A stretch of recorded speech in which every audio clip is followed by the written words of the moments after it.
បាទសួស្តីបងប្អូនសិស្សានុសិស្សទាំងអស់គ្នាបាទវីដេអូនេះគឺវីដេអូបញ្យលពាក្យ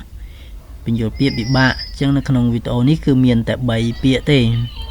បាទពាក្យទី1គឺពាក្យថាលក្ខអញ្ចឹងលក្ខយើងអាចទៅសេបានពីបែបគឺលោសញ្ញោគនឹងកជាងដហើយនឹងលោសញ្ញោគនឹងខហ្នឹងលក្ខបាទនោះយើងអាចទៅសេបានពីបែបហើយឋានៈពាក្យវិជ្ជនាមលក្ខមួយទៀតលិខិតឋានៈពាក្យវិជ្ជនាមពាក្យទី3គឺយើងអានថាល្មើសឋានៈពាក្យវិជ្ជាកិរិយាបាទអញ្ចឹងដើម្បីកុំឲ្យខាត់ពេលយូរយើងចូលទៅមើលការបញ្យលនិងបកស្រាយខាងក្រោមទាំងអស់គ្នាបាទអញ្ចឹងទី1លក្ខយើងទៅសេបែបនេះហើយនឹងបែបនេះអញ្ចឹងយើងអានថាលក្ខឋានៈពាក្យវិជ្ជនាមវត្ថុរាវសម្រាប់លាបបាទអញ្ចឹងវត្ថុរាវសម្រាប់លាបជ្រលក់អំបោះ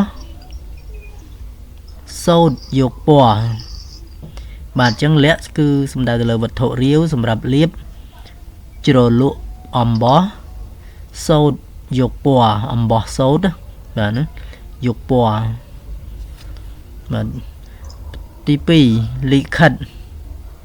បាទអញ្ចឹងលិខិតឋានៈពាក្យវិជ្ជនាមសម្បត្តិបាទអញ្ចឹងលិខិតគឺសំដៅទៅលើសម្បត្តិទី3ល្មើសឋានៈពាក្យវិជ្ជាកិរិយា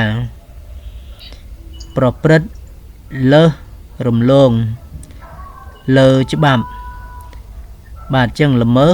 ឋានៈពាក្យវិជ្ជាកិរិយាប្រព្រឹត្តលើសរំលងលើច្បាប់មានថាប្រព្រឹត្តលើសរំលងលើច្បាប់មានថាប្រព្រឹត្តលើសហើយរំលងលើច្បាប់បាទអញ្ចឹងវីដេអូបញ្យលពាក្យពិបាកនៅក្នុងវីដេអូនេះគឺមានតែប៉ុណ្្នឹងទេគឺមាន3បាទណា